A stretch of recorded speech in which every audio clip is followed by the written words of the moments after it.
انیس احمد صاحب لاہور سے کہتے ہیں کہ میں نے دیکھا کہ میرے والد غسل خانے سے باہر آ رہے ہیں اور ان کی طبیعت کچھ ناساز ہے اور وہ کچھ فکر مند بھی معلوم ہوتے ہیں۔ وہ کہتے ہیں کہ میں گھبرا کر آگے بڑھا اور ان کو سہارا دے کر ان سے پوچھا کہ کیسی طبیعت ہے؟ تو ابا جی نے کہا کہ مجھے تمہارے بچوں کی طرف سے فکر ہے۔ تو یہ کہتے ہیں کہ میں نے خواب میں ان سے کہا کہ ابا جی آپ دعا کیجئے۔ انیس احمد صاحب، آپ کے اس خواب کو پڑھ کر میرے ذہن میں یہ بات آئی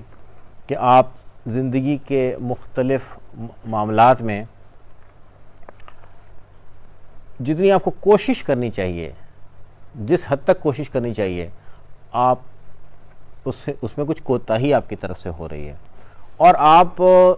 اس فکر میں رہتے ہیں کہ مجھے کوئی وظیفہ پتہ چل جائے، مجھے کوئی خاص کوئی ایسا کوئی تعویذ مل جائے کہ میں وہ پہن لوں تو میرے کام میں بڑی برکت ہو جائے، اور مجھے کوئی وظیفہ ملے تو میں بڑی جلدی سے ترقی کرنا شروع کر دوں۔ دیکھیے، سب سے اچھا جو وظیفہ ہے نا زندگی میں ترقی کرنے کا، وہ محنت اور جد و جہد ہے۔ اللہ تعالیٰ کے اوپر بھروسہ رکھتے ہوئے، اللہ تعالیٰ کے اوپر پورا ایمان رکھتے ہوئے سب سے اچھا وظیفہ محنت اور جد و جہد کرنا ہے۔ خود اللہ تعالیٰ کا ارشاد ہے کہ اللہ تعالیٰ کسی کی جد و جہد کو ضائع نہیں کرتا۔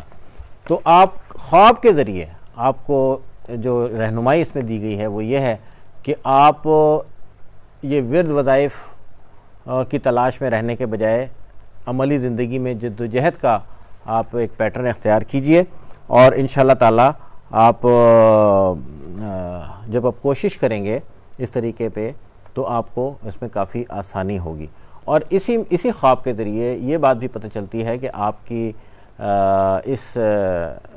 ایک طرح کے سستی کہہ لیں یا ڈیپینڈنس ہونا جو ہے، اس سے آپ کے والد صاحب کو بہت زیادہ فکر مندی اور